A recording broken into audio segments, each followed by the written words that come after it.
Good afternoon, Anne Arundel County. Good afternoon, America. Welcome to Promoting Community Conversation and Discovery. I'm your host, Anthony Bynum.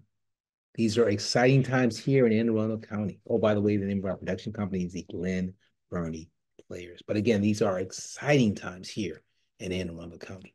And I'm going to tell you about them during our show today. So first we want to do is we have some announcements. The first announcement is we want to reach out to our affiliates.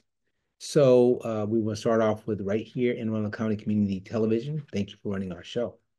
Greenbelt Cable Access Television, which is in PG County. Thank you for running our show. Amherst Media, which is in Amherst, Massachusetts. Thank you for running our show. Manhattan Neighborhood Network.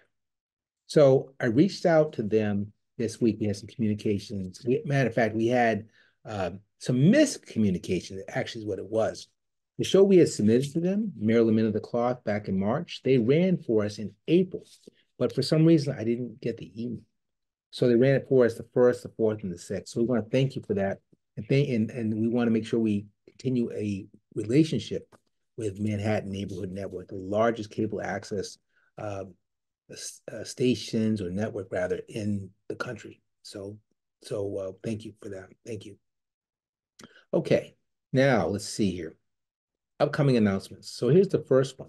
On the 7th, John Wesley United Methodist Church is hosting its annual fish fry. So that means that folks who know how to fry fish and other goodies are going to be over at John Wesley. That's Friday from 11 to 5. Come on over there and help yourself some goodies. They're all fundraisers for the church. In fact, they are having a cruise in 2025, again, as a fundraiser for the church. All right, another announcement we want to make. We're one edit away from having our first rebranded show, which will be called Community Conversation and Discovery, completed. And once that's completed, we're going to get it out to everybody. We're going to get it out to our cable access friends. We're going to get it out on our YouTube channels, all the social media that we can. And, as always, we're trying to build something here. So we're always trying to be more than we are. We're always trying to grow. And to grow, you need shows. It's got to start somewhere. Now, also, let's see here. Oh, this is a big one. Very excited about this one. The 22nd of June, I'll be going up to my hometown of Goffstown, New Hampshire. And there, we'll be doing a presentation, myself, my oldest brother, Dr. Edward Bruce Bynum, a presentation called Goffstown History, Bynum Legacy. We get a chance to go back to our roots. We get a chance to tell two unique stories. So we'll be giving you more information about that. At some point, that'll become a show also, and I'll get it out to everybody. That might take a little longer, though. All right. So references for this week's show, we credit where credit's due. We want to thank the fine people at Wikipedia. We also want to thank Poem Hunter for their fine work, too. All right. Oh, and also, we want to thank our underwriter / sponsor. That's a cleaning chef. If you look at the end of the credits, you'll see that information in case you have an interest there. Most admired. So let's go to share the screen. Most admired. We want to express our condolences to the family of Bill Walton. We lost him Monday of this week. Unfortunately, he had been battling cancer, which, how these things work is that we want to protect the family. So I don't think other than people very close to Bill knew about this. But yeah, we lost him Monday. So here's what we have. Let's take a deeper look at his life. He was born 11/5/1952. He died 5/27, again, last Monday. So we're just going to go through some bullet points. And I definitely have some things I want to add personally that aren't really covered in the bullet points. So he was an American professional basketball player. He started at UCLA from 1971 to 1974. They won, I believe, 3 NCAA championships. I don't think anyone ever beat those guys at that level. I'll have to double check that. I'm wondering if I missed the boat on that. Is that the one where they lost the last one to NC State? I'll double check that. I'll have to get back to you all on that one. the first pick in the 1976 NBA, 1974 NBA draft, rather. Played from 1974 to 1988. Now, here's some royalty associated with Bill Walton. His brother Bruce, who he played basketball with in high school, actually went on to become a pro football player. His brother Bruce won a Super Bowl with the Dallas Cowboys, making the only brother combination to win both a Super Bowl and an NBA championship. Actually, Bill was on two NBA championship teams. Um, Bill had four sons, has four sons. One of those sons' name was Luke. Luke played and won two NBA championships with the Los Angeles Lakers. That's something. So again, father, son, NBA championship, NBA championship, or two and two. Actually, two and two. That's the dynamic there. Let's see what else we have here. He he played for the legendary coach John Wooden again, right? Uh, royalty, royalty, royalty. Now he was a fan of the Grateful Dead, and I remember I was never really a big fan. I knew who they were, but I had a lot of friends who loved the Grateful Dead. It was a cultural thing. People didn't just go to a concert; they went to a Dead concert. They follow these groups everywhere, all over the country. Bill Walton was one of those guys. Uh, I remember guys like Jeff Curran and Jack Carbonell. They loved the Grateful Dead. I mean, they loved the Grateful Dead. For me, I mean, they were a good group. They played a lot of different stuff, but it was a thing for Bill Walton, though. Bill Walton was not afraid to speak his mind, and it didn't always go well for Bill. But I think his approach was, well, I'm 6'11". If I speak my mind, people are going to notice me. But again, it did not always go well.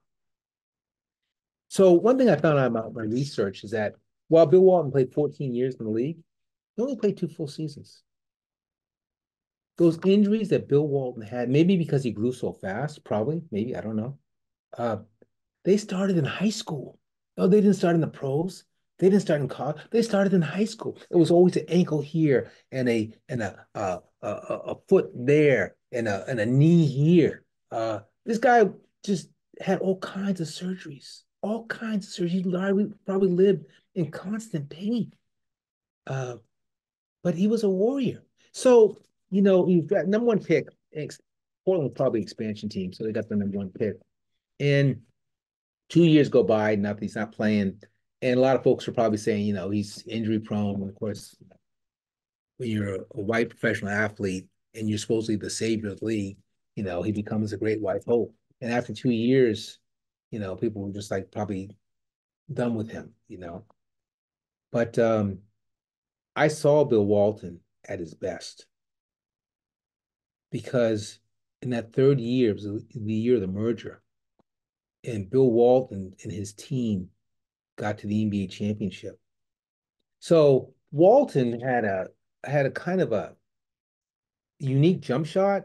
He had his left hand in front of the ball to kind of guide it, which was kind of unauthorized. People just don't do that. And you almost wonder if he was a bit of a mathematician as he played bank shots and he played angles, that kind of thing. He was a good rebounder, good enough shot blocker, but he was a great passer. And I want to stay here for a second. Because guys who pass the ball well make their teammates better. They make their teammates better. And Bill Walton always made his teammates better. Yes, I remember that season. They were playing the Philadelphia 76ers, my favorite player in the world, Dr. J. And I wanted the Sixers to win. But but after game two, Portland just turned this series around. They just exemplified what team ball was about. If I were talking with Mr. Wheeler, my first coach, he would say yes. The five strains of yarn wound together to make a team. So later on in life, Bill Walton, remember I said he spoke his mind, but didn't always have the best outcomes. He actually had a speaking disability. He stuttered going back, way, way back. But somehow he was able to, with some help, overcome that. He taught himself how to play piano. He was always interested in being more than he could be. And when a guy like Bill Walton was doing an analysis of a game, I'd listen because he knew the game. He understood the game. Bill Walton was one of those guys who was not afraid to say, hey, he's traveling, he's walking. That's an offensive foul. Let it play on. He was one of those guys. Uh, Deep respect for Bill Walton. He got one last chance in the game. It was towards the end of his career, obviously. And the Celtics reach out to them. They have Larry Bird, and he wants to play again. He just is praying. He says, I just want one more chance, just one more chance, just one more chance. So they fly him out to Boston. And of course, in the professional leagues, you got to pass the physical. He couldn't pass that physical. He had so many ailments, he couldn't pass the physical. Uh, Red Auerbach comes in the room, passes all the shirts. He said, I don't need to look at that. He says, Bill, can you still play? Larry Bird might have been in the room. He said, yeah, coach, I can play. I can play. I can play, coach. Yeah, I can play, coach. He played a full season. He was the sixth man of the year. Celtics won the NBA championship. Sometimes I'll see clips of Bill doing Larry Bird stories because he loves to talk. He loves to talk. And he just became so much more than he was. So for our most admired this week, we salute Bill Walton. May he rest in peace. Okay. So we're going to move on to our next segment, something of consequence regarding Anne Arundel County. Bence's Farm and Nursery. I want to pull up some more pictures here. This is right up the street from me. Okay. So this is a family-owned and operated business. It has been for over 40 years. They carry fresh produce. They have a gardening center. They offer landscaping services. It's located at 301 Maybend Road in Lithicum. So I got to give you a little backdrop here, folks. July 19th, 2018, the founder, Vince Lambertini, passed away. He had started the business, like I said, over 40 years earlier. He followed his passion, his love, his dedication. He was probably one of these environmental guys. I can't say that, but people who are into gardening, they probably are. Uh, a lot of young folks went through Vince's and got their first jobs. Sounds like a very decent man to me. Sounds like a very decent man to me. Business is still in the place. As a matter of fact, my mom, she hasn't been to the house for about 4 or 5 years now, but one of her highlights for trips was walking right up the street, walking up that hill, up the street, and going to Vincent's and getting some of that sweet corn because she loved to get some sweet corn. Yes. Vince's Farm and Nursery. Okay, so we want to stop the share at this point. One more thing we want to do.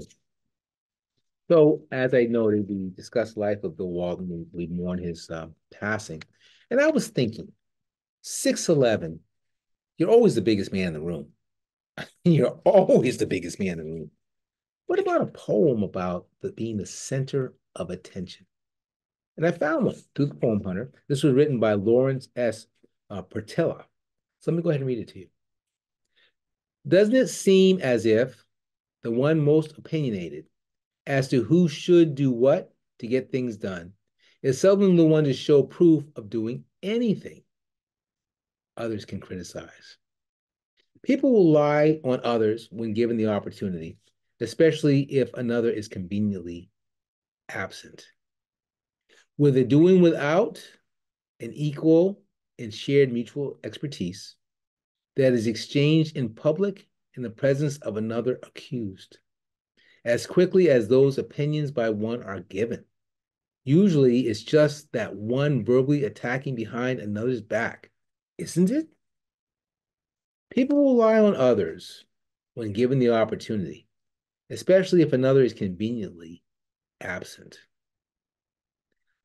Loving to be the center of attention without being interrupted and proving to have an ability to do it to boost one's acceptance and appeal while keeping one's insecurities from being revealed, even though this cannot remain concealed without being exposed. People will rely on others when given the opportunity, especially if another is conveniently absent. And again, that's called the center of attention. So just to recap, exciting times here in Anne Arundel County. Some nice upcoming events. We have some other news.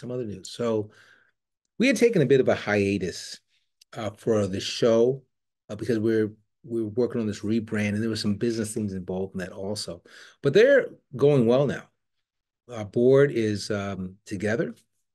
I have a meeting on Thursday to set up that business account. That way we can start to do the expenditures of funds to promote the show, to create the show properly, because we are a 401, a 501(c), and there are certain ways that things have to be done for all the people, the IRS and government figure people and that. And we want to play by the rules.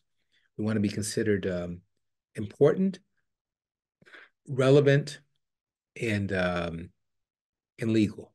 Those are pretty, I think it's pretty good. So for everyone here at the Glen Burnie Players, again, my name is Anthony Bynum. Until next time, bye-bye.